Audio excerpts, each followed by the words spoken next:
More answers presented by Mazda BT-50. More is more.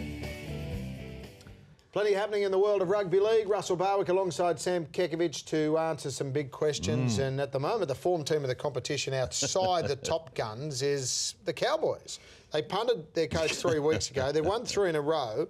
Does that say to you shackles off, or does that say to you maybe getting rid of the coach too early? Well, I got no idea, but it certainly sparked him into a sense of urgency, and you got to question whether Neil Henry's still coaching the club. Yeah, and if he is, why did they sack him? Why did they sack him? Because their form's been... Currently, they've won 3 in a row. They've got a reasonable draw in the last 3 weeks. They play the Tigers, I think, in the last game of the season, and that might be enough to get them over the line. They could make the 8. They could make the 8, which would be a phenomenal turnaround when you consider their form prior to that. Something had to be done. Well, because at the start of the year, they were the ones that we tipped most likely. Well, you did. Well, I did. Well, they've had the All-Australian prop. They had the front row, the Australian front row. I've got to ask the question, though. If you take out the Cowboys, you've got the Broncos and the Titans fighting over that spot, all 3 of them.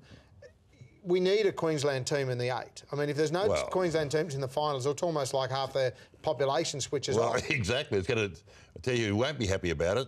The network. Channel 9 and the NRL, exactly. Exactly. So who makes it out of the other 2 teams? Brisbane or No, I like Titans? the Broncos. I think the Broncos. I think the Broncos got a far more benign run home. Well, they've got Newcastle, which will be the Wayne Bennett Cup. Yeah, they've got Penrith away this week, and then they've got the last 2 at home. Yeah, and Newcastle and the Bulldogs, I think. And the Bulldogs. Yeah. And they can win all of those. And what about Jeff Tuvey, speaking of coaches, his rant? Now, he's been hit with a please show cause as to why we can't find your 10 grand fine. I mean, his nose was it looked like his eyes were about popping out. I've never seen Tuvs go off like that. He's like a horse over the last 100 under the whip, isn't he? The nostrils were flared, the ears were pinned back. Little angry man finally got angry. But well, he had a good reason to be angry, but... It was a try. It was a Steve Matai try. Referee... Try, let's just, I don't know how... Well, everyone was of the same opinion, but the one thing that's sacrosanct in the game, in every code, is you go to the integrity of the officiating people. And we saw on the weekend in rugby league where there was a blue on the field, and players and fans went rushed it everywhere.